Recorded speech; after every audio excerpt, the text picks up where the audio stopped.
मसूरी की उस शाम हवा में कुछ था जो सामान्य नहीं था। हल्की हल्की कोहरा नहीं, बल्कि एक सांस थी, जैसे कोई बहुत देर से सांस रोक कर रखा हो और अब धीरे धीरे छोड़ रहा हो। मैं द सेवॉय के कमरा नंबर 308 में ठहरा था। होटल की वेबसाइट पर लिखा था हेरिटेज लग्जरी। मैंने सोचा था पुरानी दीवारें, चिमनी की गर्माहट, शांति। लेकिन जैसे ही लिफ्ट के पुराने लोहे के दरवाजे बंद हुए, मुझे पहली बार लगा कोई मेरे साथ लिफ्ट में चढ़ रहा है, पर उसका प्रतिबिंब शीशे में नहीं दिख रहा। कमरे में घुसते ही लकड़ी की पुरानी महक नहीं, बल्कि कोई मीठी सी सड़ांध थी, जैसे सालों पुराना परफ्यूम किसी लाश के साथ सड़ रहा हो। मैंने बैग खोला तो उसकी जिप अपने आप पूरी खुल गई, जैसे किसी ने अंदर से खींचा हो। टेबल का शीशा साफ था, लेकिन उस पर उंगलियों के निशान उभरते चले गए। पहले एक, फिर दो, फिर पूरी हथेली। निशान कांच के अंदर से बन रहे थे, जैसे कोई शीशे के दूसरी तरफ खड़ा हो और धीरे धीरे दबाव डाल रहा हो। फिर एक फुसफुसाहट, इतनी पास की लगा मेरे कान के अंदर से आ रही हो। Look again, I said, look again. मैंने पलट कर देखा, कुछ नहीं, बस दीवार पर टंगी पुरानी पेंटिंग में जो औरत थी, उसकी आंखें अब मेरी तरफ देख रही थीं, जबकि मैं कसम खा सकता हूं कि 5 मिनट पहले वो बगीचे की तरफ देख रही थी। रात 10:17। मैं नीचे पुराने बिलियर्ड रूम में गया, क्योंकि नींद नहीं आ रही थी। कमरा खाली था, पर टेबल पर गेंदें पहले से बिखरी हुई थीं, जैसे कोई खेल आधा छोड़कर गया हो। मैंने सिर्फ एक गेंद को उंगली से छुआ, वो 2 इंच सरकी और रुक गई। फिर बिना किसी धक्के के बाकी सारी गेंदें अपने आप चलने लगीं, धीरे धीरे सटीक कोण से एक दूसरे से टकराते हुए, जैसे कोई अदृश्य खिलाड़ी अपना पुराना गेम पूरा कर रहा हो। और हर टकराव के साथ एक हल्की सी सिसकी, जैसे कोई दर्द से कराह रहा हो। कोने से आवाज आई, स्त्री स्वर, बहुत पुराना ब्रिटिश भजन, nearer my God to thee. वही टाइटैनिक का आखिरी गीत। मैंने देखा कमरे में कोई नहीं था, पर छत पर लगा पुराना पंखा अपने आप धीरे धीरे घूमने लगा और उसकी हर परत पर खून के छींटे बनने लगे, ताजे, गाढ़े, लाल। रिसेप्शन पर बूढ़ा चौकीदार हाथ में पुरानी लालटेन लिए खड़ा था।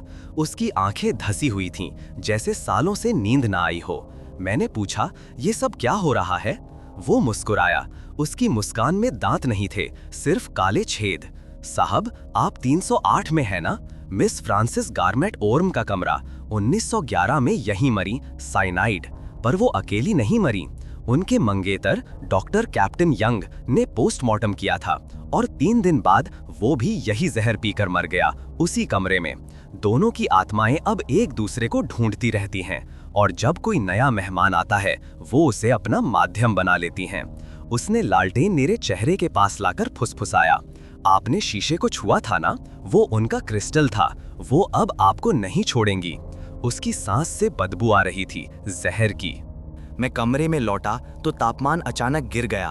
सांस धुआं बनने लगी।